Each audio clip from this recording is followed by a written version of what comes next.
Bonjour et bienvenue sur DigiSchool, je suis Sandra, votre prof de philo. Et aujourd'hui, je vous propose de regarder le chapitre de la société et plus particulièrement les notions à maîtriser.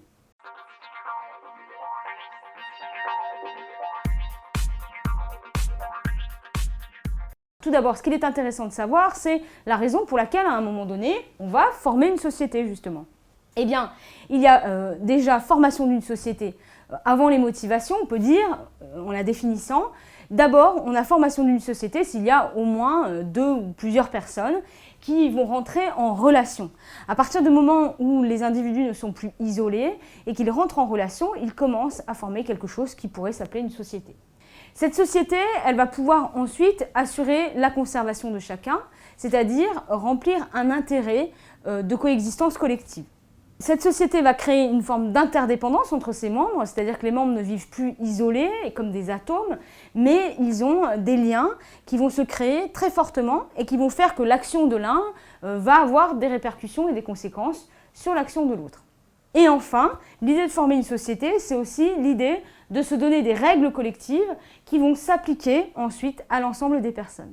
Alors évidemment, il faudra opérer la distinction entre ce niveau de la société, qui est d'abord l'union des différents individus qui vont se réguler, et la formation d'un État qui sera un transfert de pouvoir de cette société vers une autorité souveraine et qui pourra ensuite réguler les comportements de chacun. Vivre en société, qu'est-ce que ça signifie? Eh bien, il faut aussi caractériser le lien social qui se crée, ou en tout cas ce que ça signifie pour une personne de vivre dans telle ou telle société. Alors, il y a différentes formes de sociétés, bien sûr. Il y a des sociétés que l'on pourrait qualifier de rareté, ou des sociétés, au contraire, que l'on qualifiera d'abondance. C'est ce que font les ethnologues. La rareté, bien, contre toute attente, ce sont les sociétés qui sont les sociétés riches, dans lesquelles on produit certes énormément, mais où les besoins sont très importants et où donc l'offre n'est pas toujours en accord avec les besoins. Ou en tout cas, les besoins ne sont jamais totalement satisfaits.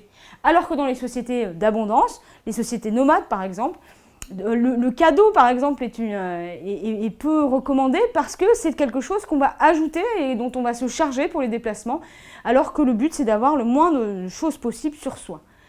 Donc voilà, ça peut être une façon de définir ce que c'est qu'une société, de vivre en société.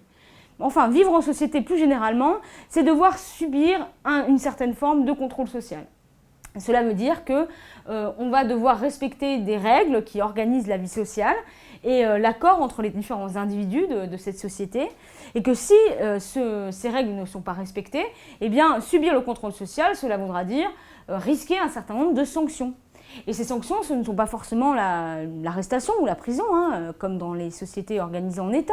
Ça peut être aussi des sanctions sociales plus directes, comme la mise à l'écart, le fait l'ostracisme par exemple, mettre à l'écart quelqu'un du groupe, ou encore la mort sociale, pour aller dans ses formes les plus radicales. Vivre en société, c'est aussi, on peut qualifier la solidarité qui s'exprime à l'intérieur de ces sociétés, comment fonctionnent les rapports des uns avec les autres. Quand on est dans des sociétés dites traditionnelles, on parlera plus de solidarité mécanique, où l'on fonctionne par imitation, où il y a une proximité des gens et où le contrôle social s'exerce plus directement au sein du groupe, il y a une grande proximité.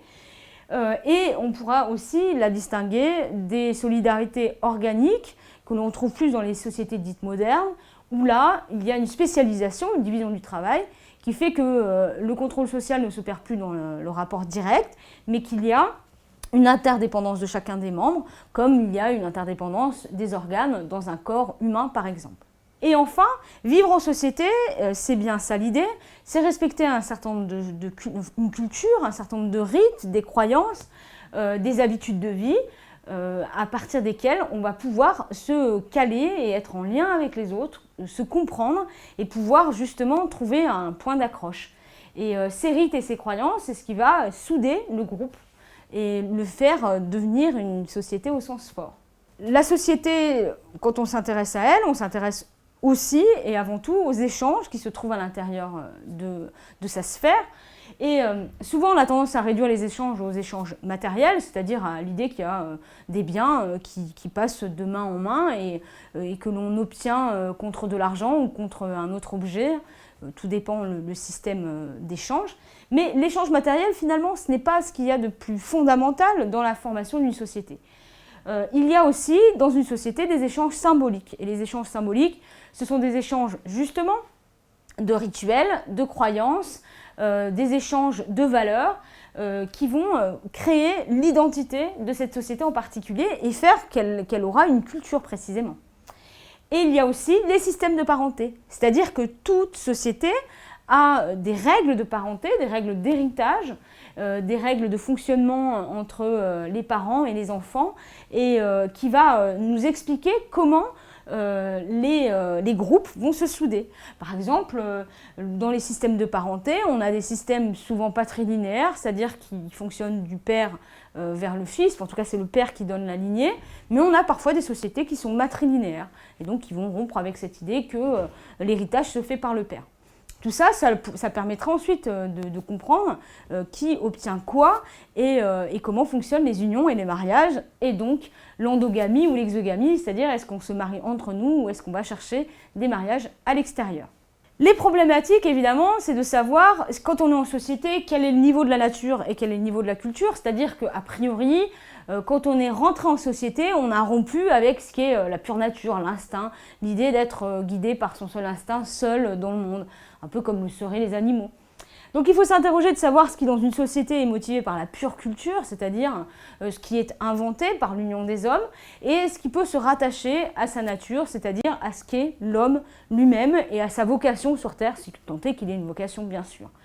Ensuite, il faut toujours interroger le rapport entre la société et l'État, c'est-à-dire une société, ce n'est pas un État, il peut y avoir des sociétés sans État, voire des sociétés contre l'État pour certains auteurs.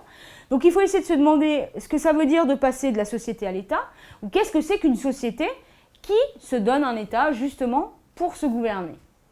Ensuite, évidemment, la société, c'est le rapport à l'individu qui est important, c'est ce conditionnement, c'est-à-dire comment elle va pouvoir former des individus en les conditionnant et en les amenant à avoir telle ou telle attitude selon la société dans laquelle cette personne justement va grandir.